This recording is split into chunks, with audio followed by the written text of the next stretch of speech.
மத்திய கிழக்கில் போர் தீ மேலும் பரவிக்கொண்டிருக்கிறது.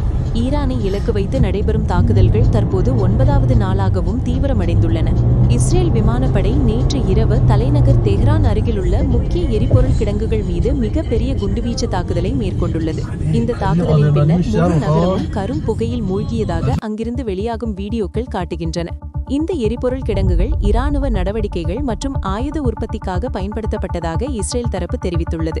இந்த தாக்குதலில் குறைந்தது 4 பணியாளர்கள் உயிரிழந்துள்ளதாக ஈரானிய எண்ணெய் விநியோக நிறுவனம் அறிவித்துள்ளது. மேலும் நாட்டின் சில பகுதிகளில் எரிபொருள் விநியோகம் தற்காலிகமாக கட்டுப்படுத்தப்படும் என்றும் அறிவிக்கப்பட்டுள்ளது.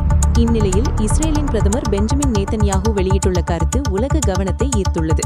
ஈரானிய ஆட்சியை நிலைகுலைய செய்ய பல அதிரடி திட்டங்களை நாங்கள் தயார் செய்துள்ளோம். ஈரானிய தலைவர்களை எந்த இரக்கமும் இன்றி தாக்குவோம் என்று அவர் எச்சரித்துள்ளார். இதற்கிடையில் ஈரானின் உயர் தலைவர் ஆலி காமனேகி உயிரிழந்ததாக வெளியான தகவல்களை தொடர்ந்து புதிய தலைவரை தேர்வு செய்வதற்கான நடவடிக்கைகள் வேகமடைந்துள்ளன.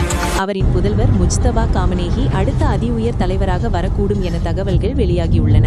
ஆனால் புதிய தலைவராக யார் வந்தாலும் அவரையும் இலக்கு வைத்து அழிப்போம் என இஸ்ரேல் இராணுவம் வெளிப்படையாக மிரட்டியுள்ளது. இப்போர் தற்போது வளைகுடா நாடுகளுக்கும் பரவி வருகிறது. ஈரானிய ட்ரோன் தாக்குதல்கள் Kuwait, Saudi Arabia, United Arab Emirates மற்றும் பஹ்ரைன் போன்ற நாடுகளில் பதற்றத்தை ஏற்படுத்தியுள்ளது. குவைத்தில் அரச கட்டடம் ஒன்றில் ஏற்பட்ட தாக்குதலில் 2 அதிகாரிகள் உயிரிழந்ததாக தகவல்கள் வெளியாகியுள்ளன. பஹ்ரைனில் கடல் நீரை நன்னீராக்கும் நிலையமும் தாக்குதலுக்கு உள்ளானதாக தெரிவிக்கப்படுகிறது. இந்நிலையில் ஈரானின் அதிபர் மசூத் பெஸ்ஜெஷ்கியான் அண்டை நாடுகளிடம் மன்னிப்பு கோரியிருந்தாலும் நாட்டுக்குள் உள்ள கடுமையான அரசியல் தலைவர்கள் இதற்கு எதிர்ப்பு தெரிவித்துள்ளனர். இந்நிலையில் அமெரிக்க அதிபர் டொனால்ட் ட்ரம்ப் வெளியிட்டுள்ள கருத்து உலகத்தை அதிர்ச்சி அடைய செய்துள்ளது.